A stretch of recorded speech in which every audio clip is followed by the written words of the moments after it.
Step 1. Cut off the rootstock diagonally. Step 2. Make a vertical cut through the rootstock. Step 3. Repeat steps 1 and 2 to the scion which was taken from the fruitful tree, or which was taken from the once fruiting tree.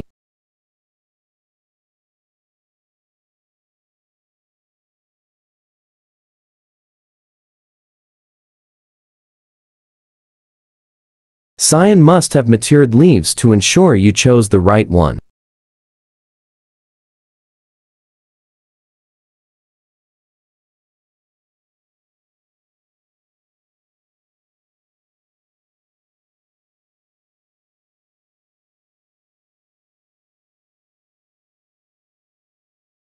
Cut off scion in your desired length.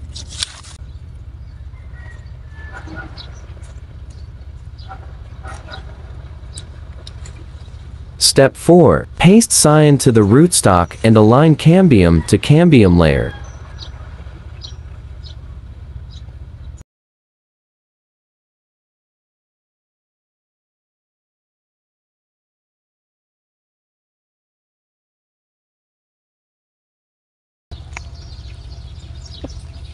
Step 5. Wrap with any plastic tape or grafting tape.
Step 6.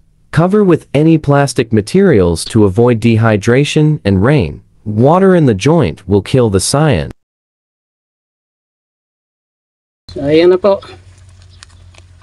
Ginawa ko po ito noong February 2, 2024. So, ngayon ay March 4, 2024. Kaya meron po siyang 31 days lang. Meron na po siyang shoots na tumubo. Ayan. Ito ating ipakita sa inyo.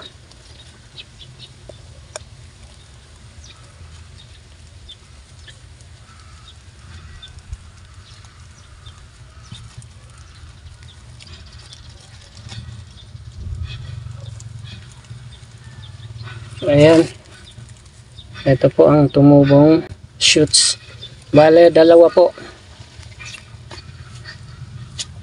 Dalawang shoots ang tumubo. Ayan.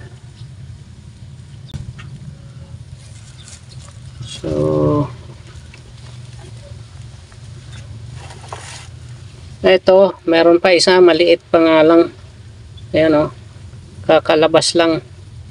Di pa gaanong kita.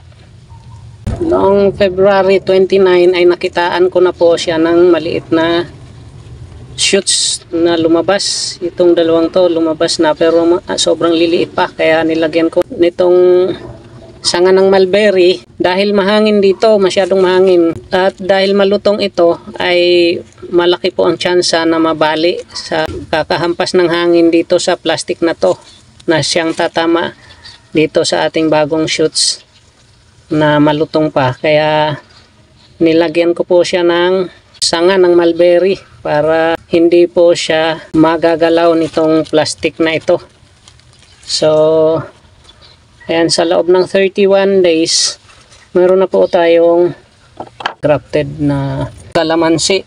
Dahil nasa tamang edad na po ang ating ikinabit na sayon, kaya naging successful ang ating grafted kahit kasing liit lang ng itukan ng ballpen. Ayan.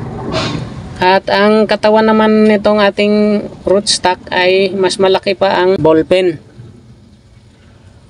Dahil 1 week po akong mawawala, ay ibabalik ko po muna itong plastic. Dahil maaaring matuyo ito dahil sa tindi ng init ngayon.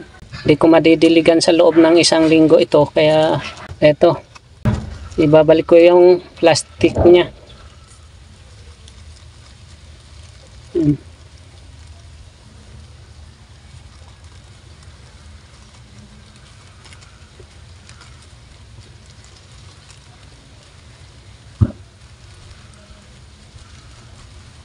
Talian natin